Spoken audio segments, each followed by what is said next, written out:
બીજો હવાલો ગઈકાલે આપણે પહેલો હવાલો જોઈ ગયા છીએ. ખ્યાલ આવી ગયો બધા પહેલા હવાલામાં તાકતનો અભાવ. તો બીજો હવાલો અહીંયા જે બતાવો ગઈકાલે પહેલો હવાલો બતાવ્યો. તો બીજા હવાલામાં જુઓ મૂડી પર 10% ચાલુ ખાતાની બાકી પર 9% ઉપર 12% લખી વ્યાજ આપવાનું છે. હવે અહીં મૂડી કોની છે? જય ને પ્રફુલ્લા. મૂડી જયની મૂડી છે કેટલી છે? 1 લાખ. ને પ્રફુલ્લાની છે 1,40,000. બરોબર. આપણને કીધું છે મૂડી પર 10% લેખે વ્યાજ આપવાનું છે. પણ અહીં આગળ વચ્ચે હવાલા નંબર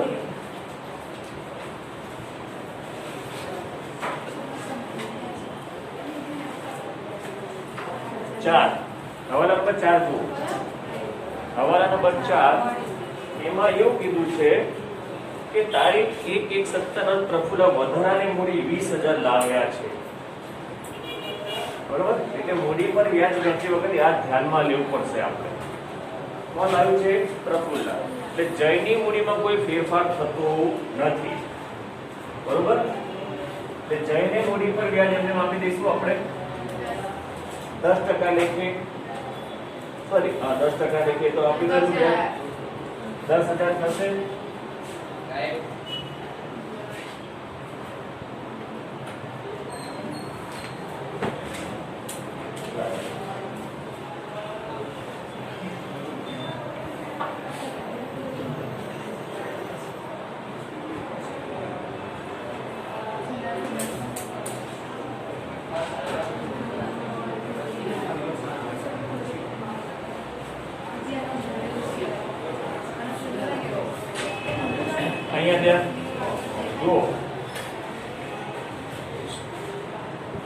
એટલે પ્રફુલ્લાની મૂડી પર વ્યાજ ગણતી વખતે ચોથો હવાલો ધ્યાનમાં લેવો પડશે.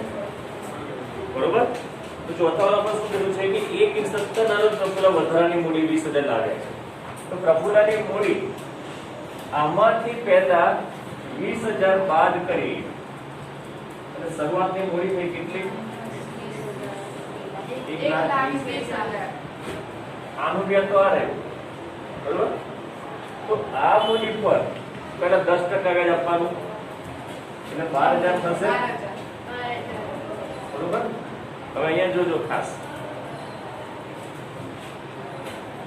આ બધું ધ્યાન. 20,000 એ ક્યારે લાઈ છે? 1/1/17. તો કેટલા મહિના થયા? 3. 1, 2 ને 3. તો 20,000 ના 10% એટલે 2,000 આવશે. અને એના 3 મહિનાનું વ્યાજ 500. તો બીજું કેટલું વ્યાજ કેટલું થયું? 500. તો પ્રફુલ્લાનું વ્યાજ કેટલું થયું? 12,000 વત્તા 500. તો પ્રફુલ્લાના વ્યાજમાં લખો 12,500.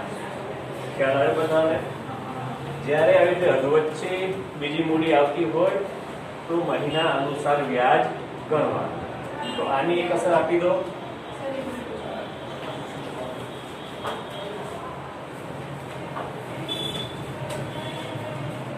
ચાલુ ખાતાની જમા બાજુ મૂડી પર વ્યાજ જયના ખાતામાં 10,000 અને પ્રફુલ્લામાં 12,500.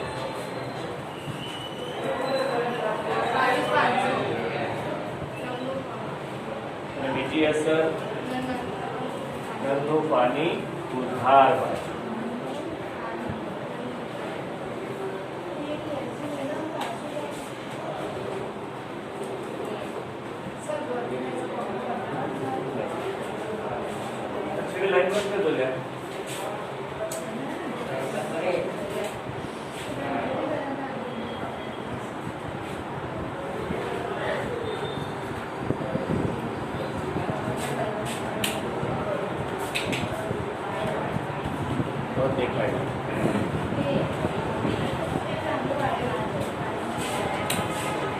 ગયો હવે જુઓ આનો મતલબ આપણે ચોથો હવાલો પણ પતી ગયો હો પહેલો પતી ગયો અને ચોથો પણ પતી ગયો હવે ચાલુ ખાતાની બાકી પર 9% લેખે વ્યાજ તો ચાલુ ખાતાની બાકી જુઓ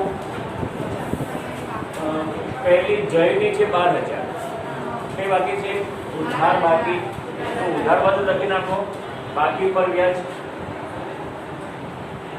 9% લેખે કેટલું આવશે 1080 અને એની બીજી અસર ક્યાં આવશે ધનુફાની જમા બાજુ લખો ધનુફા જયના ચાલુ ખાતાનું વ્યાજ 1080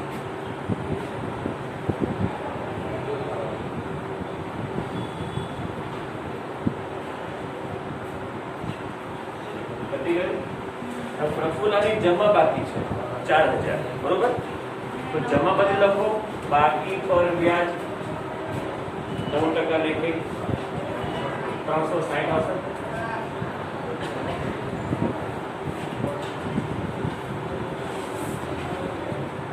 અને બીજી અસર ધનુફાની ઉધાર પર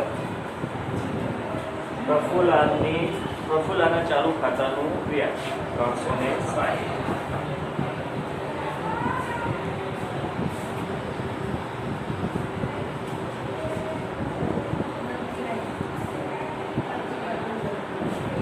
ચલો પતી ગયું હવે જુઓ હવે ઉપાડ પર 12% લેખે વ્યાજ ગણવાનું છે એમાં શું કીધું છે ત્રીજા વાળામાં કીધું છે સોરી ત્રીજામાં નહીં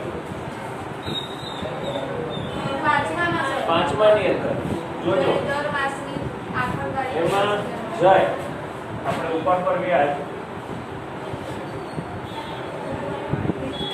આપણે જયની વાત કરીએ છે તો શું કહે છે દર માસને આખર તારીખે 1000 ઉપર કર્યો છે તો કેવી રીતે ગણાશે 1000 ગુણ્યા કેટલા ટકા છે 12% 12/100 અને આખર તારીખે ઉપર કરે છે બરોબર ને આખર તારીખે ઉપર કરે છે આખર તારીખે ઉપર કરે તો યાદ રાખો અહીંયા આગળ 66/12 કરવા કરી કાઢો 660 આ જયનું થયું પ્રફુલ્લાની વાત કરીએ તો પ્રફુલ્લા 10/16 રોજ ઉપર કર્યો છે તો પ્રફુલ્લાનો ઉપર કેટલો છે પહેલા 16000 16000 ના 12% અને 1 10 16 તો કેટલા મહિના થશે 6 મહિના થશે ને બરોબર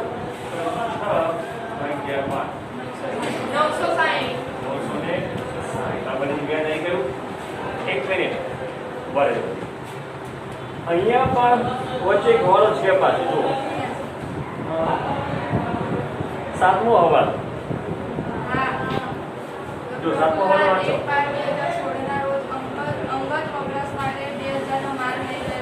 બરાબર તો સાતમો હવાલો શું કીધું છે કે પ્રફુલ્લા આ પ્રફુલ્લા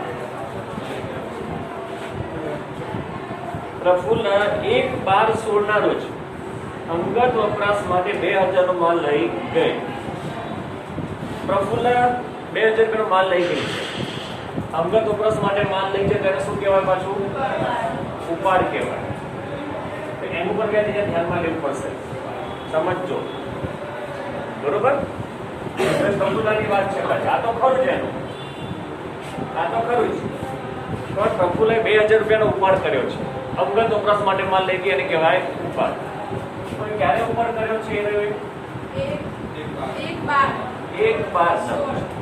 1/12 તો કેટલા મહિના થશે એના 4 મહિના થશે બરોબર ને તો એનું 12% લેખે વ્યાજ 4/12 ચોક 80 તો વત્તા અહીંયા 80 બાજુ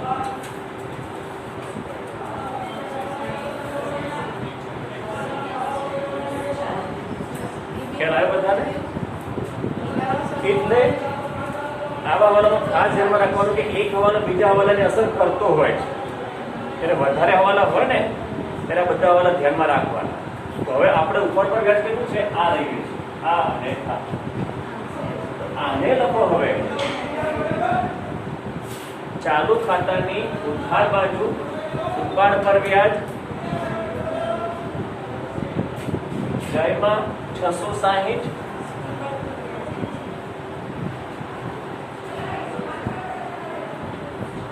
અને પ્રફુલ્લમાં 1040. બીજી અસર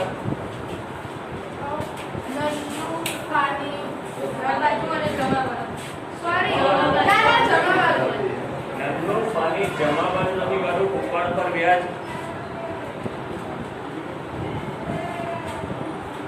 જય પ્રફુલ્લ 660 અને 1040.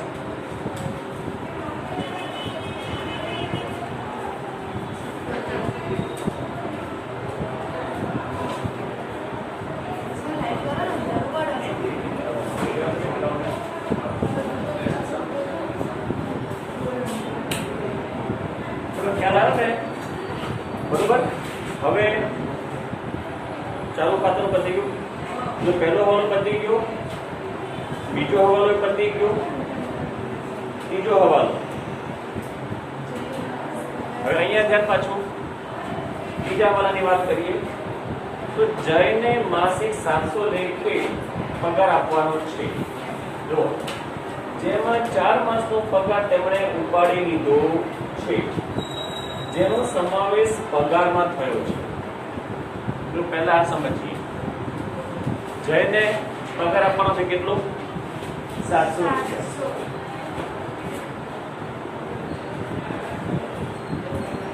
સમજો યાર, યાદ નહીં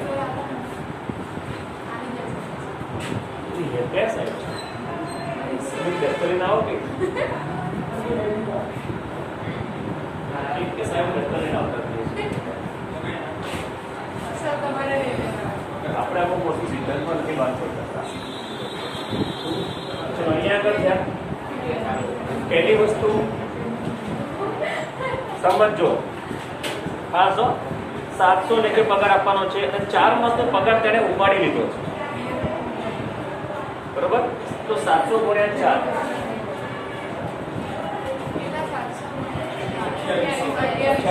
એને આ ઉપાડી લીધા છે. બરોબર. હવે ભાગીદારનો પગાર થયો તો પહેલી અસર આ ભાગીદારનો પગાર આપણે ચૂકવી દીધો છે તો એની અસર એક અસર પહેલા નાનું ફાની ઉધાર બાજુ લખો. જયનો પગાર અંદરની બાજુ 2800. હવે પાછું આમાં શું કીધું છે? જો આમાં પાછું શું કીધું છે કે આ પગારનો સમાવેશ પગારમાં થયો છે. તો નંદુની ઉધાર બાજુ પગાર લખેલો હશે ક્યાંક, તમે જુઓ. હા 20000. તો એમાંથી માઇનસ જયનો પગાર 17200. હા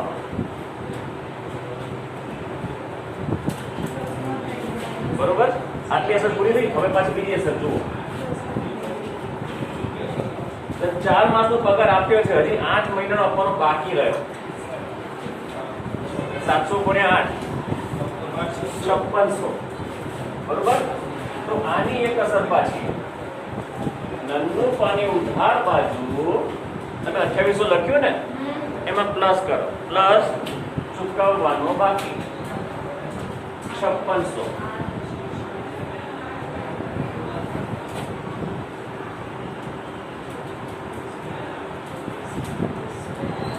બરોબર. બરાબર છે. પછી આની બીજી અસર આવશે. આની અસર 5600 ની માત્ર ચાલુ ખાતાની જમા બાજુ વિગતમાં પગાર અને જયના ખાનામાં 5800. ખાલી 5800. સોરી 5600.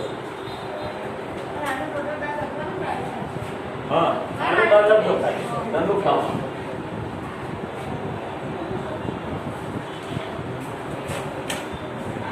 આ હવાલો પ્રત્યો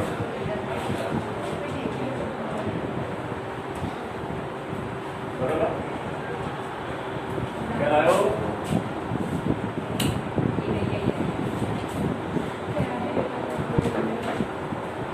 જો ત્રીજો હવાલો પત્યો ચોથો હવાલો મૂડી પર વ્યાજનું પતી ગયું પણ જયારે દર માસની 11 તારીખ ઉપર એ પણ પતી ગયું હવે છઠ્ઠો યંત્રો પર 9% ઘસારો કરવાનો છે હવે પાછું યંત્રો જમા થઈ જશે યંત્રો શરૂઆતના છે 52,000 છેક નીચે આપેલું છે બરોબર પછી એમાં ઘસારો બસારો આપેલો છે ક્યાં જૂનો ઘસારો નથી આપ્યો હવે અહીંયા ધ્યાન આવે આમાં શું કીધું છે પાછું કૌંસમાં કીધું છે કે 31/12/16 ના રોજ વધારો 12,000 તો -12,000 આ 31/12/16 ના રોજ તો મતલબ શરૂઆતમાં આપણી પાસે કેટલા યંત્રો હતા તો આમાંથી બાદ કરીએ 40 તો પહેલા આ 40,000 પૂરો ઘસારો કરવાનો કેટલા ટકા કીધો છે 9% તો આનો 9% કરો 3700 થશે ઘસારો બરોબર હવે આનો ઘસારો કરવાનો તો આનો 12,000 ગુણ્યા 9% કેટલા મહિના થશે 3 મહિના થશે 3/12 બરોબર પાકો ને હા પાકો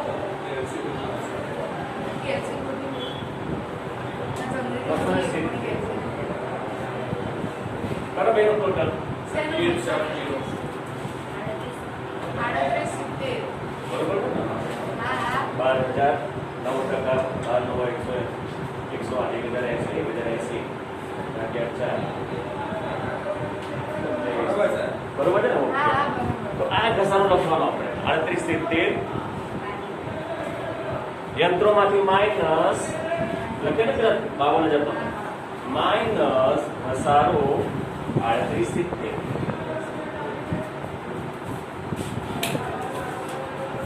બીજી અસર નન્નુની ઉધાર પર યંત્રનો ઘસારો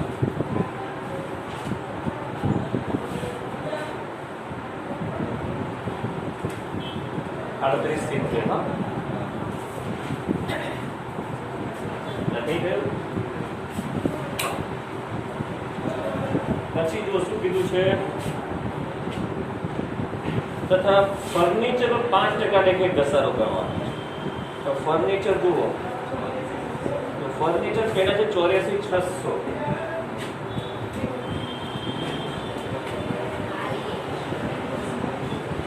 જો લઈ ગયા ને આપી નાખ્યા નથી ફર્નિચર છે આપણી પાસે 84,600 જો અહીંયા ધ્યાન રાખજો આ બાજુ ધ્યાન પછી ખાસ આ બાજુ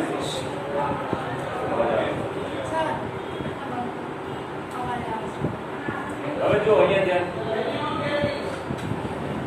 પહેલા આપણી બાજુ ફર્નિચર કીધું છે પહેલા 84,600 છે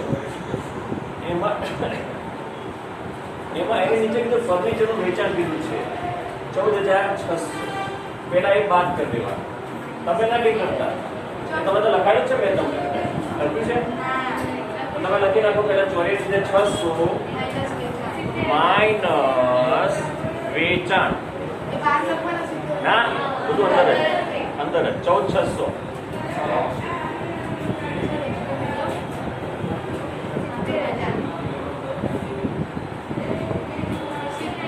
સિત્તેર આવ્યો ને બરોબર હવે આપણને જો આ વેચાણ ક્યારે કર્યું છે 1/10/16 ના રોજ 1/4 4 16 છે સર. કૌંસમાં હા 1 4 16 છે. હા સર 1 10 1 10 16 છે. 1 4 16 છે. और कैंसिल સર અમારામાં 1 4 16 આપી છે ને આનામાં અલગ અલગ છે. અમારામાં 1 4 16 છે. बाबा कैंसिल है નવી ચોકડીમાં 1 4 કઈ નહીં, 16 કઈ નહીં. તમારે બાકી કેટલી છો? આ 1400 છે પણ અમારે તારીખ ઉત્તરાયણ તારીખ 1 4 16 આપી છે. टोटल नहीं आओ ना तो પછી અલગ અલગ. કઈ નહીં, આપ તમારે કઈ 1 10 16 પ્રમાણે કરી લે. કંઈક તો અસ્તિત્વ હશે ને યાર. જોઈશું એ પ્રમાણે આગળ. પહેલા આ પ્રમાણે જોઈ લઈએ. જો તો પહેલા 70,000 નો પૂરો ઘસારો ગણી કાઢો. કેટલા ટકા છે? 5%. ફર્નિચરનો 5%. 5%. તો આનો ઘસારો પહેલા 3500 આવ્યો. હા. જોજો 3500 પહેલા આનો ઘસારો 70,000 તમે લખતા નહીં હજી. પછી હવે આનો ઘસારો કરવાનો પણ સર અમે 14,600 નો. અમે તારીખ 1 10 કરીએ કે 1 4 કરીએ. પહેલા 1 10 પ્રમાણે જોઈ લઈએ છીએ. एक चालू बड़ा પછી એ ચાલુ કરીએ. ना वो तो काफी 14,600 છે. હા. તો એનો ઘસારો પહેલા 5% લેકે જોવા જઈએ 720 600 ગુણ્યા 5%. 720. કેટલા મહિના થશે? 6 મહિના થશે ને? તો 6 ભાગ્યા 12 565 કેટલા? 365 365. तो जी એ આમાં બે કરશો કરા.